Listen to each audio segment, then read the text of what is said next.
They're here, everyone. They are the smart kids at the shops with their mothers or fathers, riding their bikes around the streets and playing down by the river, as well as talking to their friends on their smartphones. Join the smart kids each week as they discover, explore, and solve the mysteries of today. Here's your host, JT Crowley. Hello, everyone, and welcome to Smart Kids Show. This is my third author. As I said last week, I'm going to take you to a certain place as I travel around the world talking to different authors.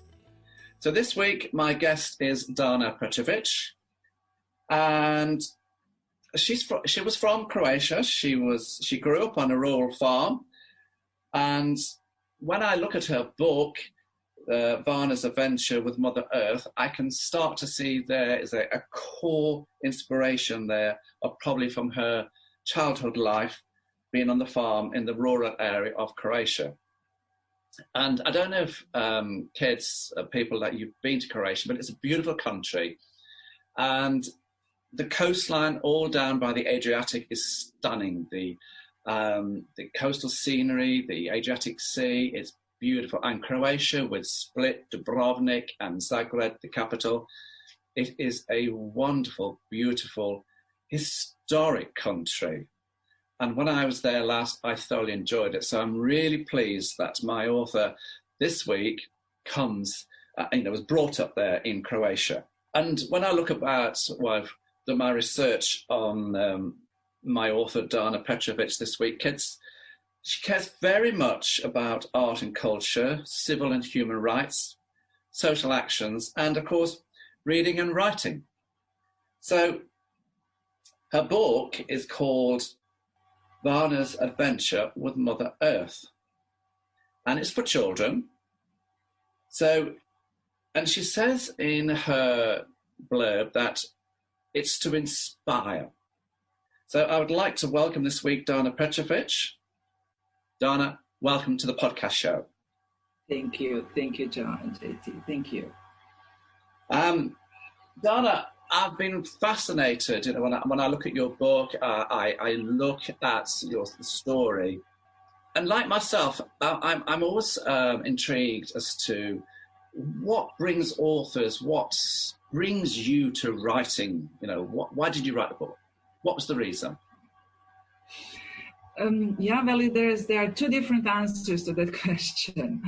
The original reason why I started writing is actually not a cheerful one. It's a very painful one. As you mentioned, I grew up in Croatia, and I belong to the Serbian minority there. And in the 90s, while I was a student, there were unhappy events happening in my country. And the writing helped me deal with all the pain. So I would give this pain that I felt to my protagonist. I would free myself, in a sense, from this pain, because the events were not easy. These books that I wrote back then never got published, and they shouldn't. These were my first books, and it was the first kind of testing and to the writing and all of that. But this led me into writing becoming like breathing. I cannot imagine not writing. So that led to me working on my first real book that actually got published, a book for adults. And while I was working at this book, I lived in the Rheingau in Germany. It's a region along the Rhine River near Wiesbaden, southwest of Frankfurt am Main. I know and it. Yes, it's where the Riesling comes from originally. It's the home of Riesling. It's a beautiful, beautiful region. It's our German home, actually. And during that time, I had a garden. And I was the neighborhood children. We lived in a block, and there would be neighborhood children who would run with me to the garden to see which dirt, soiled vegetable will I dig up next. That was the biggest excitement. What's coming out next? And on this particular day, while I took the break from the other book and went to the garden, children, of course, came with me again. And I dug out an earthworm, a common earthworm. And all of these children went like, yuck. And I said, but no, this is an important contributor to the garden. No, this is not yucky at all. This is a beautiful earthworm. And the children just couldn't kind of share my enthusiasm for the earthworm. So I got my vegetables and they followed me back. And actually on the way back, the story was forming in me. And I went to the desk. I opened Word document. I didn't even know in which language I will write. I mean, I wrote the other book. The other book was in German. So I got to the desk and I started writing Vana in English.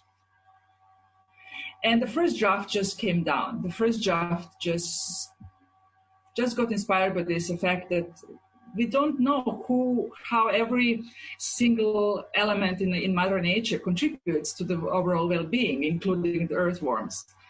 And that inspired me to write a book. I did not mention an earthworm in my book, but there's another animal that Vana doesn't find so pleasing and so beautiful. And she goes, yuck.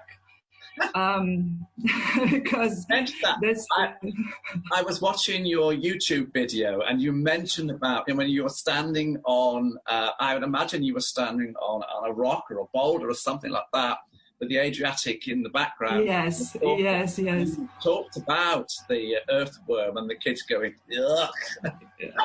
Yes, exactly. So that video, yes, exactly. That video was filmed on a beach where we like to go to swim, very near our home in Croatia. Yes. And if anybody wants to see how Croatia looks like, that video is a good choice because the Adriatic is in the background. Yes. Oh, it's beautiful, isn't it?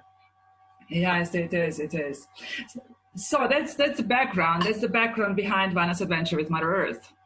Uh-huh. I mean, as a child, I hated reading, and my mother, as I say, a lot of the kids who listen in, and when I go to the schools, I hated reading. My mother was an English teacher. She would pull her hair out with me. I would, she'd get me to sit down and read a page, and at the end of the page, I would go, "Oh, can I go now?" And she would just be exasperated because she loved books. My brother loved books, but me, I was the difficult one. To sit me down to read a book was very difficult. I just wasn't interested, and there was other things to do. But then a book caught my imagination. That started me to read and start to like reading books. But I struggled even throughout my teen years and even when I started work in the bank. And so I'm always fascinated to know what other authors mean. As a child, did you love reading books and what did you read? Oh, I loved books. I loved books up to a point of really frustrating my parents. As you mentioned, I grew up in a rural part of Croatia, near the capital, not far from the capital, from Zagreb. We owned a big piece of land. There was always work. There was always things to care for. And I got few times in trouble for reading. And I read everything what I could get my hands on. We had a small school library, and I think I read every book in that library. And my sister brought a series of Tolstoy books. Yeah. I think it was 12 or something, 12 of them. I think with 14 I read Anna Karenina, and with 18 I finished the whole series with War and Peace. I read everything I could get my fingers on. A voracious reader, really constantly in the books, and getting in trouble for that. So your parents couldn't get you out of reading books. My parents couldn't get me into the book. We're different people, but here we are writing books. Yes, children's books.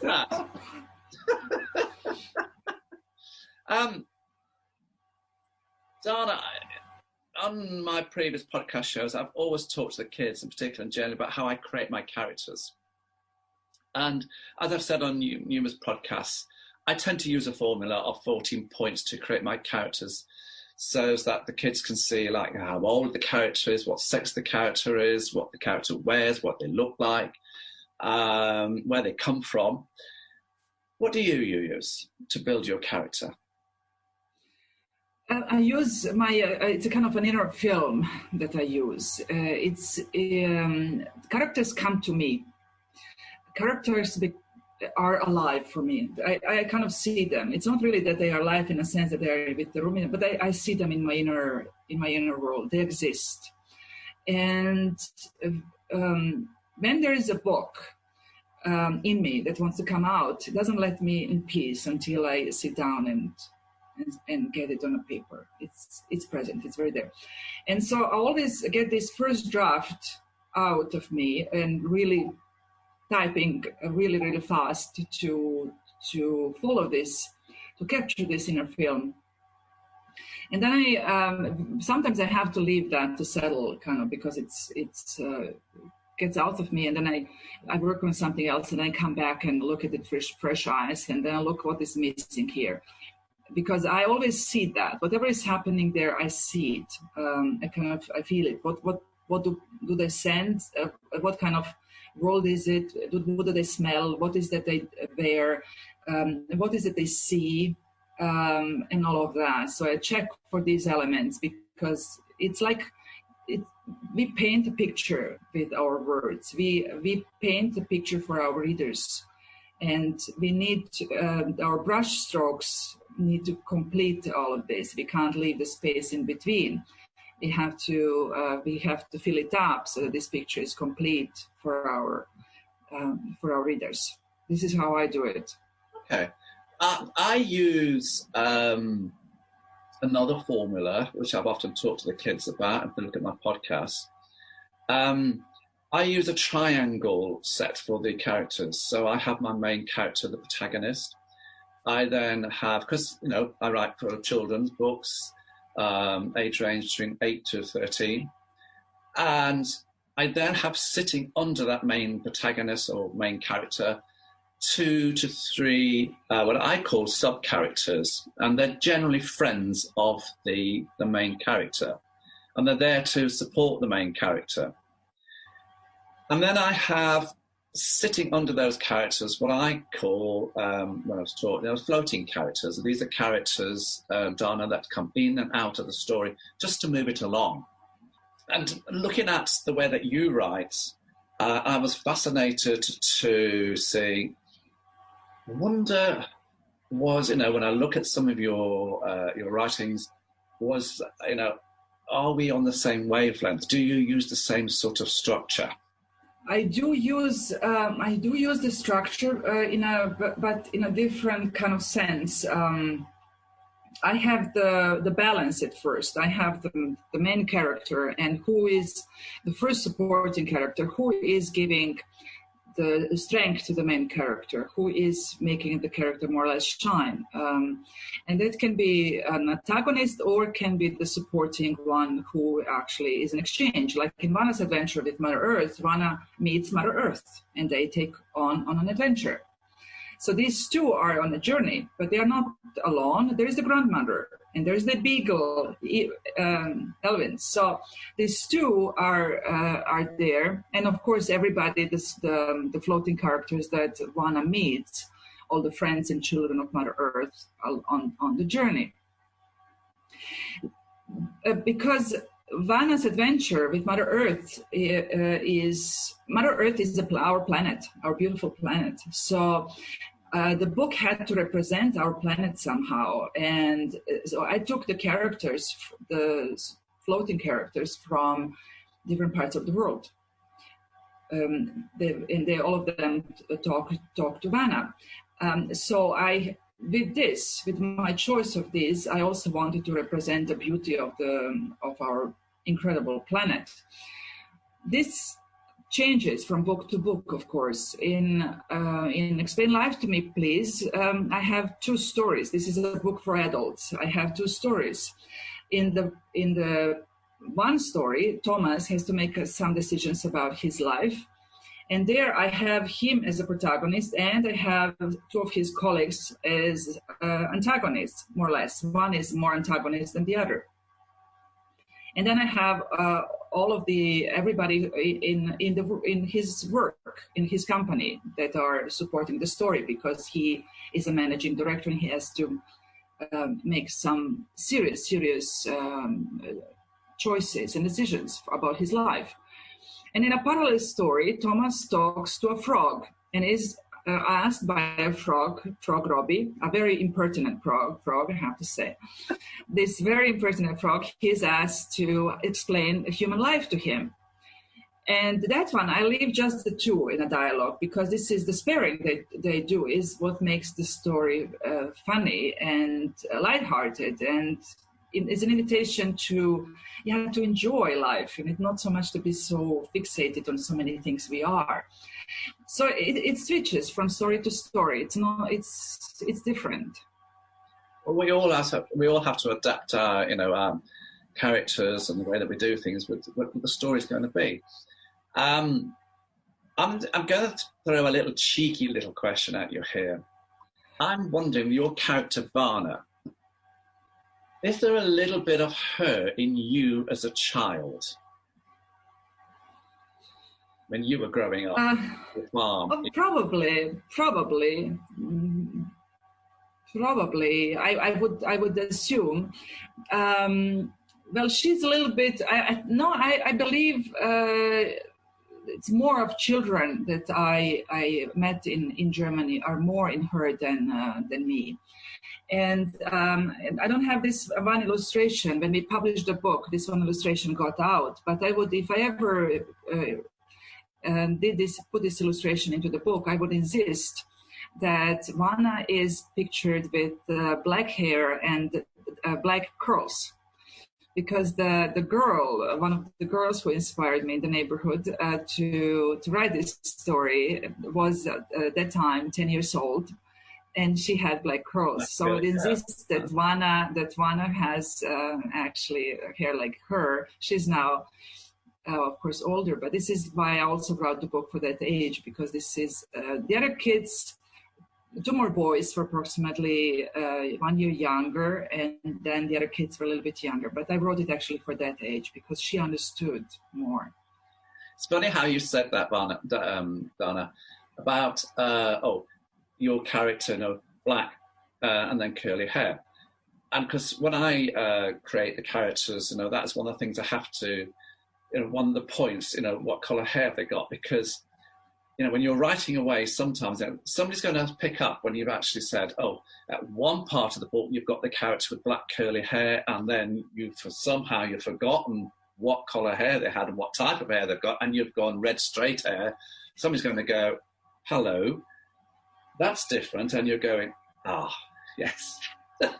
And that's why I have my points and I keep going back to them. What's the colour of the hair? What's the, do they wear glasses? Yes. Nature characters, they took their glasses off. Well, they didn't have glasses, so they wouldn't take them off. So that's why I have the point formula. Yeah, of course. No, I have a lecturer also who proofreads everything for that point. Although I'm very visual and I see all of that, which helps me, of course, when I to avoid these things. I still have a person in charge of making the last. The editor. The polish off, yeah. Are you a person, because I love to people watch, to go to a pub or a bar or a cafe shop and sit there, and I'm quite happy to sit and just observe people, watch people and think about, I wonder what their life's about. And that's how some of my characters have come about. Do you do the same? Well, I do. I love people. I love people so much. Actually, during this time when I wrote this book for adults, of course, writing is a solitary task. And during that time, I missed humans sometimes so much that I would go into the downtown, into the, what's called in German, the pedestrian zone, and I would walk around just to be surrounded by people and observe them, of course. I have a small booklet with me. I have a small notebook with me all the time where I write. When I have an idea, I write it down if I I'm not at my desk. And I also write curious things about humans, what I observed. I remember taking a train once, and there was this woman across from me, and she had her toenails actually very long and painted in a very, very bright colors and with patterns on it and all of this. And I kind of found that very, very interesting because it's something I wouldn't do. But, if I needed to write about somebody who does that, very, very fits, of course, I would get inspired by her toenails. Just telling the little details because, there's so many things you and I might not do, but somebody else will. And these things are still interesting. Oh, I find people fascinating. Yeah. And I have an MP3 player. It's a little machine that I carry around in my pocket. And if I've got an idea about something, I'll just record it and store it there. Donna, can I take you on to move you away from characters? Can we go to the plot? Yes.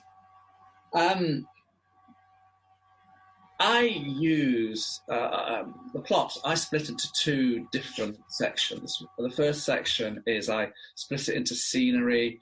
I split it in so that it's where in the world is the character, what's the topography like, what's the weather like, the climate, what time of the year, the general background is. And then on the other side, the flip side, I have the storyline itself. And the reason why I do it that way is because my book, Smart Kids, is 17 short stories, and they're from all around the world. So I have to say where they are, what time of the year I'm talking about, because there's no point in saying, it's 40 degrees, but they were wearing a duffel coat. Well, you wouldn't be wearing a duffel coat in 40 degrees temperature. So how do you, when I've looked at your book, I'm thinking, I wonder how Donna goes about creating her plot. How do you go about it? Well, as you said, I set the stage at first with books, with all of my books. With Donna, I set, of course, the start. She's visiting her grandmother again. She's coming from the city, and she's visiting her grandmother so the grandmother is preparing the breakfast, and it's a classic morning, and then Donna ventures out, and then from there the journey starts. So I set the stage where she is, what is happening, and we come back, of course, to that later. So this is one of the ways.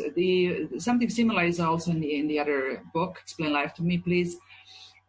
Thomas is walking to a restaurant, and on that walk, I set up that he's walking over fallen leaves, and that he is pulling his coat together because the wind is colder. So I indicate which time of the year this could be.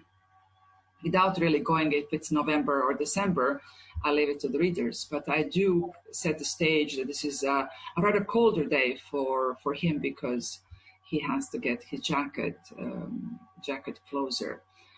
And from there, I also, in that story, I say this is the day Thomas is in the first person, and Thomas says, this is the day where my life changes. But at this point, while I'm walking to the restaurant, I don't know yet. So I'm setting also the readers that this is going to be a journey. His life is going to change in the next pages. So what's going to happen? Listening to you there, Donna, I think you are a bit like me and about the other authors that I've been talking to. When you're writing the story, I think you can actually see the set. You can see, as if you're the film. You can. Oh, absolutely. Absolutely. Oh, I'm in there. I'm this film is happening, and I'm there standing by sidelines and watching the film happen. Yeah, that's very visual. I do exactly the same. I'm behind, not the cameraman, but the person beside the camera. Yes. And I can tell them, exactly where the characters are in relation to each other. Exactly. The character in my book that I'm writing at the moment, Charlie, is Ben to his right or to his left? And where is Dahlia? And I know where all that is. And what is on in front of them?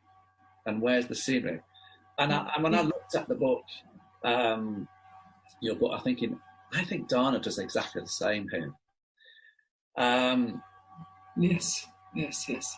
But I'm also fascinated to know is, are you a person who sits down and plots the storyline in the nth degree even before you've opened up the laptop to write a word? Or are you somebody like me, you just write as it goes along? You know where the start is, but you know where the end is. But the bit in the middle is, let's see where it goes. No, depends. With the first book, I actually changed. Originally, I had the story from Thomas' perspective, then from his wife's perspective, and then the conversation with the frog. And I found that one of them was way too much. So I took the wife out because the conversation with the frog is a male. It's a male talking to the frog. So I kept Thomas and his life changing, because it's actually from him more. His wife had the role of an observer, so I took her out. With the current one of the books I'm working on right now, I even wrote the CVs for my people. I had them all planned, because what is their age when they were born, because this also defines which events they witnessed and what shaped them and what happened and all of this. So with these people, I even wrote their CVs. Do you feel that a good start to a book is vital? Oh yes, absolutely. It's reading or not reading. That's the decision. Because when I go into the schools or when I go in to give talks about my books, I always say to people, they say to me, what's the most important part of the book? And I say the start, because you only get a chapter or 2 chapters at the very most to engage with your reader. If you don't, they're not going to turn the pages. Would you agree? Oh yeah, lose them. And the ending, do you believe that you should tie up all the loose ends, or do you sometimes leave a few loose ends open just to get the reader to ponder a bit? Again, depends on the story, because with the frog story, I offer a lot of food for thought there. So the ending is surprising, but it's kind of clean. It's kind of clean because it closes the story nicely and connects with the parallel story. Because the reader might ask along the story, what's the connection? With Vana, it was a little bit different. I again closed the story with the farm, but I also had a message that I really wanted to share. I want to share the message here, but I had a message, and I wanted the book to finish with that message. So, who do you see as your market, Donna? Who do you write for? Well, I actually write for people who want to reacquaint themselves with Mother Earth again. For all of my books. Doesn't matter if they're for adults or children. Vana's adventure with Mother Earth was written for children because it was inspired by children, and it was written for children 10 to 12 years old, children who have enough schooling already done to understand the planet, understand a little bit about geography, understand the plants and animals and all that. You yourself, what sort of books do you like to read? I love to write. I love to read crime fiction and spy books because they make me turn the pages. Who did it? Who's the guilty person? Oh, really? That's my genre, crime and spy. And that's why my new book is, I'm writing at the moment, it's a spy book because I just love those books. That's my genre. What's your genre? What do you love reading? I like contemporary belletristic, I would call it. It's a bit difficult to define because I like authors from different parts of the world. My favorite author is from Elle Michaels from Canada. She's actually a poet, and she wrote 2 prosa books, which are so incredibly beautiful that I can read them over and over and over again. My second favorite author is Elif Shafak, who is from Turkey. An incredible woman who is also an incredible storyteller. I just finished reading a book by an American author a few days back. I read a few of her books. There is the British author, Jojo Moyes, who I like reading. So this really depends. I don't know. I always joke that because I love books so much, I always say, there is a bookstore blocking my way again. I can't understand this. There was a bookstore again. Yeah. I don't know where it came from, but I stumbled into the bookstore and I had to buy a book. And it depends what I find. You have a broad aspect to your reading. That's what I'm gleaming from. Yes, I do. And it depends on the country, because of traveling and all of that. I mean, before COVID. Yeah. I mean, at the moment, see, if I haven't got a book to read, it's like I've lost my right arm. At the moment upstairs, there's 7 books on the bedside table. And the book I'm reading at the moment is a crime book, and it's by Ross Watkins. And she's local. She just lives up the road here. And so, here I am when I go to the kids, I say life is a journey, because I've gone from hating books to loving books to writing books. And to not have a book, I just feel bereft if I haven't got one. And so, and this is what, I like to get across to the kids when I go into the schools, life is a journey. It'll have many ups and downs. And, you have to adapt to the ups and the downs just as much. And, a lot of people ask me, says, your inspiration for the smart kids, the characters, why you put them there. So I've been to lots of those places, and these are the things that I've seen. And as I said to you, I'm a great person who sits and people watch. I got an awful lot of my stories from just watching people as I was in those countries, observing them, watching what's happening, and remembered it. And when I was writing the stories, I recalled all that. Even though it wasn't written down anywhere, it was stored somewhere in the back of my logical brain. Yes, absolutely. But, I'm writing a present book at the moment. What's coming down the pipeline for you? Are you writing another book? What's your plans, Donna?